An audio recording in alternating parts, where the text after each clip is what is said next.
ఒక్కసారి కొమ్మూరి గోల్డ్ కి కాల్ చేయండి. తాకట్లో ఉన్న మీ బంగారాన్ని విడిపించి మార్కెట్ ప్రైస్ కి వాళ్ళు కొనుక్కుని మిగతా డబ్బులు మీకు ఇచ్చేస్తారు. నమస్తే, వెల్కమ్ టు అవర్ ఛానల్. నేను యాంకర్. తన మాజీ భార్యను నడి రోడ్డు మీద అందరూ చూస్తూ ఉండంగానే అనంతలోకాలకి పంపించినటువంటి భర్త, అంటే అది కూడా పెట్రోల్ పోసి అతి దారుణంగా తన మాజీ భార్యను చంపేసినటువంటి తన భర్త. అసలు ఏం జరిగింది అనంటే, ఈ సంఘటన చోటు చేసుకుంది మన హైదరాబాద్ వనస్థలిపురంలో. ఇద్దరు కూడా పెళ్లి చేసుకున్న తర్వాత చాలా అన్యోన్యంగా ఉన్నటువంటి ఈ దాంపత్య జీవితంలో ఏం గొడవలు జరిగాయి అనేది నిజంగా ఎవరికి తెలీదు. బట్ కాకపోతే ఏంటంటే, కొన్ని నెలల తర్వాత కట్ చేస్తే తను వేరొక పెళ్లి చేసుకున్నట్టు తెలుస్తూ ఉంది. మరి ఏం గొడవ జరిగింది, ఎందుకు అనేది నిజంగా ఫ్యామిలీ మెంబర్స్ తప్ప ఈ విషయాన్ని ఎవరైతే చెప్పలేకపోతూ ఉన్నారో. ఎందుకనంటే ఈ సీన్ జరిగి కూడా కొంత సమయమే అవుతూ ఉంది. పోలీసులు కూడా విచారణ చేస్తూ ఉన్నారు ఏం జరిగింది అని. బట్ అక్కడ ఉన్న కొంతమంది కొంచెం ఇన్ఫర్మేషన్ తీసుకున్నప్పుడు తెలిసినటువంటి విషయం ఏంటంటే, వనస్థలిపురంలో వీళ్ళు నివాసం ఉంటూ ఉన్నారు. కొంతకాలంగా వీళ్ళిద్దరి మధ్య కొన్ని చిన్న చిన్న గొడవలు జరుగుతూ ఉన్నాయి. ఆ తర్వాత తిను ఇంట్లో నుంచి వెళ్ళిపోయిన కొన్ని నెలల తర్వాత వేరొక పెళ్లి చేసుకున్నట్టు, అంటే రెండవ పెళ్లి చేసుకున్నాడు. అది కూడా తినికి డివోర్స్ ఇవ్వకుండా. ఈ విషయం పట్ల వాగ్వాదం జరిగిందా, లేదు అంటే ఇంకేమన్నా అనుకున్నాడో తెలీదు. బట్ ఈయన పెళ్లి చేసుకున్న తర్వాత ఎవరైతే మాజీ భార్య ఉందో, ఇప్పుడు ఎవరైతే అనంత లోకాలకు వెళ్ళినటువంటి ఆవిడ ఎలాంటి క్వశ్చన్ చేయటం కానీ, ఎందుకు ఇలా చేసావని కానీ అడగకపోవడం నిజంగా ఆవిడ తప్పైపోయిందేమో అని ఇప్పుడు అనిపిస్తుంది. ఆయన పెళ్లి చేసుకొని విడాకులు ఇవ్వకుండా చాలా ఆనందంగా ఉన్నాడు. సరే, తన జీవితానికి తను గడపనివ్వు, ఎందుకు అసలు ఈ గొడవలు ఇవన్నీ ఎందుకు, ఎవరి లైఫ్ వాళ్ళు హ్యాపీగా గడుపుదాం అనుకుందో ఏమో తెలీదు కానీ, మరి ఆయనకేమనిపించిందో, ఎవరైతే మహేష్ ఉన్నాడో ఆయనకేమనిపించిందో తెలీదు గానీ, కొంతకాలంగా ఈవిడికి కాల్స్ చేయడము, ఇబ్బంది పెట్టడం లాంటివి కార్యక్రమం నిజంగా జరిగిస్తూ ఉన్నాడు.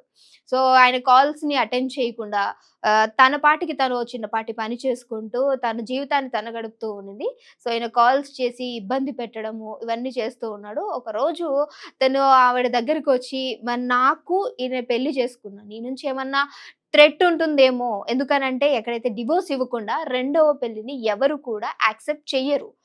ఆ క్రమంలో తినేమైనా కేసేస్తుందా, లేదు అంటే తిన ఆస్తి పైన అధికారం ఏమైనా చలాయించుకోవాలి అనుకుంటుందా అనే కోణంలో కూడా ఆలోచించినట్టు ఉన్నట్టున్నాడు ఎవరైతే మాజీ భార్య హస్బెండ్ ఉన్నాడో మహేష్. ఇదంతా కాదు, అసలు నాకు అడ్డుగానే ఉండింది, నా సెకండ్ వైఫ్ తోటి నన్ను హ్యాపీగా ఉండనివ్వదు అనుకున్నట్టున్నాడు. సో వనస్థలిపురం నుంచి కొంచెం దూరం వెళ్ళినటువంటి ఆ ప్రాంగణంలో చాలా మంది జనాలు ఎప్పుడైతే రోడ్ మీద తిరుగుతుంటారో, అది కూడా పట్టపగలు అందరూ చూస్తూ ఉండంగానే ఆవిడ్ని అక్కడి నుంచి ఉరికించి పెట్రోల్ పోసి అతి దారుణంగా ఆవిడ్ని, కొన్ని చెప్పకూడదు, కొన్ని యూట్యూబ్ గైడ్ లైన్స్ మనకి అభ్యంతకరంగా ఉన్నాయి. ఆవిడని అతి దారుణంగా అనంత లోకాలకి పంపించేశాడు. అక్కడున్న చుట్టూ జనం కూడా మరి ఏంటి సినిమా చూస్తున్నట్టు చూస్తున్నారని మీరు అడగొచ్చు. వాళ్ళు అడ్డు వెళ్తే మిమ్మల్ని కూడా నేను ఏదో ఒకటి చేయడానికి వెనకాడను అనేటువంటి పదాలు వాడుతూ అందరూ చూస్తూ ఉండగా ఆవిడ్ని అంత దారుణంగా సంఘటన కనిపిస్తూ ఉంది. అసలు ఎందుకు ఇలాంటివన్నీ చోటు చేసుకుంటున్నాయి అని క్వశ్చన్ చేస్తే నిజంగా ఎవరు ఆన్సర్ చేయలేని పరిస్థితి. నీకు నచ్చలేదు, వద్దనుకున్నావు, ఈవిడ దగ్గర నుంచి వెళ్ళిపోయావు. ఆవిడతోటి నువ్వు హ్యాపీగానే ఉంటున్నావు, మళ్ళీ తిరిగొచ్చి ఈవిడ జీవితాన్ని ఎందుకు నాశనం చేశావు అని క్వశ్చన్ చేస్తే ఆన్సర్ లేదు. అంటే ఇంత ధైర్యం నిజంగా ఎక్కడి నుంచి వస్తుంది? అంతమంది చూస్తూ ఉన్నారు. నిజంగా నలుగురు మనల్ని చూస్తున్నారన్నప్పుడు వైఫ్‌నైనా, లేదు అనంటే పిల్లలనైనా, ఎవరినైనా సరే ఒక దెబ్బ ఏసి కొట్టాలి అన్నా, ఒక మాట అనాలి అన్నా సరే ఆలోచిస్తూ ఉంటాం. అలాంటిది ఏదో చీమట్టు, పురుగుని ఆడపిల్లలే కావచ్చు, ఎవరినైనా సరే చంపుతున్నారు అనంటే దానికి కారణం ఏంటి? మెంటల్ స్టేట్ సరిగ్గా లేకపోవడమా, లేదు అనంటే బాధ్యతలు తెలియకపోవడమా, లేదంటే ప్రేమ అనుబంధాలు నిజంగా ఈ రోజుల్లో కరువైపోయాయి అనుకోవచ్చా? అర్థం కాని పరిస్థితి. అంతమంది చూస్తూ ఉండగా పెట్రోల్ పోస్తూ నడి రోడ్డు మీద ఇలాంటి విన్యాసాలు చేసే వాళ్ళని ఏమని ప్రశ్నించాలి? ఎవరు నిజంగా ఈ తల్లిదండ్రులకు ఎంత గోస ఉంటుంది?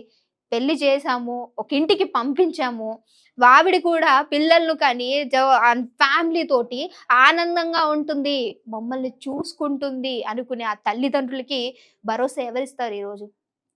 మీ అంతటికి మీరు చిన్నపిల్లల దగ్గర నుంచి ముసలి వాళ్ళ వరకు ఎవరిని కూడా అది ఏ కోణంలో అయినా సరే బ్రతకనివ్వట్లేదే.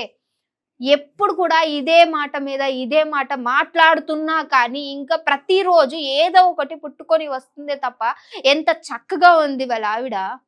సరే నీకు నచ్చలేదబ్బా! వదిలేసేయి. ఆవిడతో కాపురమే చేయట్లేదు. అంటే నీకెక్కడ ఆవిడ నుంచి థ్రెట్ అయిపోతదో, విడాకులు తీసుకోకుండా పెళ్లి చేసుకున్నావు అని చెప్పి ఎక్కడ క్వెషన్ చేస్తదో, ఎక్కడ కోర్టుకు లాగుద్దో, పోలీసులు ఎక్కడ నీ ఇంటికొస్తారో. ఈరోజు పోలీసులు నీ ఇంటికి కాదు కదా! నిన్ను మొత్తానికే బయటకి రాకుండా మూసేటువంటి కార్యక్రమం నువ్వే చేసుకున్నావు. అర్థం అవుతుందో లేదో మనం ఒక తప్పు చేస్తున్నాము అనంటే అది నెల కావచ్చు, సంవత్సరం కావచ్చు, 10 సంవత్సరాలు కావచ్చు. ఖచ్చితంగా అది తెలిసే తీరుతుంది. మనం ఒక తప్పు చేస్తున్నాము అనంటే బయటికి రాకుండా ఉండదు. ఎవరు చూస్తున్నారులే, ఎవరు చూడట్లేదులే, నేను 4 గోడల మధ్య చేశాను అనుకునే వాళ్ళకి నువ్వు ఎక్కడ తప్పు చేసినా ఖచ్చితంగా బయటపడే రోజొస్తుంది. అది వచ్చినప్పుడు తీర్పు నిజంగా న్యాయస్థానం నువ్వు మళ్ళీ కోలుకోలేని విధంగా ఉంటుంది. ఈరోజు నలుగురు చూస్తూ ఉండంగా చుట్టుపక్కల ఎంతమంది ఉన్నా గానీ నీకు సోయి లేకుండా నీ మాజీ భార్యను నిజంగా అంత దారుణంగా హతమార్చావు అనంటే సో నీ మెంటల్ స్టేటస్ గురించి మాట్లాడుతూ ఉన్నారు అందరూ కూడా. ఎవరైతే ఈ వ్యక్తి ఉన్నాడో ఈయన మెంటల్ స్టేటస్ నిజంగా సరిగ్గా లేదేమో అందుకే అంతమంది చూస్తున్నా గానీ పెట్రోల్ వేసేసి దారుణంగా హతమార్చాడు అనంటే మెంటల్ స్టేటస్ లేకపోతే నిజంగా ఆయనంతట ఆయన ఏమైనా చేసుకుంటాడేమో. ఎళ్లి ఆ మాజీ భార్య ఎక్కడుంది?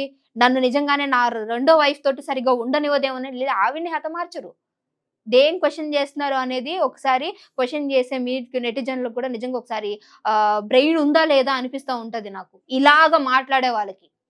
ఈవిడ పేరెంట్స్‌కి ఎవరు అంటే ఇంతలా పెంచుకొని పెళ్లి చేసి నిజంగా ఒక అత్తారింటికి పంపించి వాళ్ళకేదన్నా అవుతే సాయం చేయాల్సిన కూతుర్ని ఈరోజు కనీసం కళ్ళ నిండా ఆవిడ్ని చూసి ఏడవడానికి కూడా లేకుండా ఆ పరిస్థితిని కలిగించినటువంటి ఈడికి ఇలాంటి నిజంగా ఎదవలకి ఎలాంటి శిక్షేయాలి అంటారు? ఒక ఆడబిడ్డ నిజంగా ఆహ్, ఎవరినో ఒక అంటే పెళ్ళైన తర్వాత భర్తని ప్రేమించట్లేదని హతమార్చిన వాళ్ళని చూసాము. లేదు అంటే పెళ్ళికి ముందు ఇష్టపడట్లేదు అని చెప్పి హతమార్చిన వాళ్ళని చూసాము. అంటే ఏదో ఒక కారణంగా ఏదో ఒకటి చేయాలి అని చెప్పి నిండు గర్భిణీలను కూడా హతమార్చిన భర్తలను లేదు అనంటే లవర్స్ గావచ్చు ఎవరైనా సరే ఎంతమందిని చూడట్లేదు. ఆడవాళ్ళే టాపిక్ కాదు ప్రతిసారి. అక్కడున్నటువంటిది మనిషి. అమ్మాయా? అబ్బాయా? కాదు. అంటే ఒక సంఘటనకి గురవుతున్నది ఓ మనిషి. అది జెండర్ తోటో, ఇంకా దేనితోటో మనము పోల్చలేము. ఇప్పుడు జరిగినటువంటి ఈ సంఘటనకి నిజంగా మీరేమనుకుంటున్నారు చెప్పండి? అంటే నేను ఎప్పుడు ఇదే టాపిక్ మాట్లాడతాను అని అనుకోవచ్చేమో గానీ, నిజంగా మరి ఏం తప్పు చేసిందని, నీ అంతట నువ్వు పెళ్లి చేసుకున్నావు, నువ్వు ఆరామ్స్‌గా ఉన్నావు, నీ ఆస్తి మీద ఏస్తదనుకున్నావా? లేదు అనంటే ఇంకేమన్నా మీ ఇద్దరి మధ్య నువ్వు విడాకులివ్వకుండా ఆవిడతో ఎళ్లి సుఖంగానే ఉన్నవే. ఆ సుఖానికి ఎక్కడ ఈవిడ అడ్డుపడుతుందని హతమార్చారా? నిజంగా దీనికి నిజంగా పోలీసులు కూడా క్వెషనే లేదు. సో, చూడాలి అసలు ఏం జరిగింది అనేది ఇన్ఫర్మేషన్ ఇంకా పూర్తిగా తెలియాల్సింది ఉంది. సో, ఇంకొంచెం ఇన్ఫర్మేషన్ తెలిసిన తర్వాత మీ వరకు ఈ న్యూస్‌ని మళ్ళీ డెఫినిట్‌గా తీసుకొని వస్తాను. బట్ ఇప్పటి వరకైతే ఈ వీడియో విన్న తర్వాత మీకేమనిపించిందనేది మస్ట్ అండ్ షుడ్‌గా కామెంట్ చేయడం మర్చిపోకండి.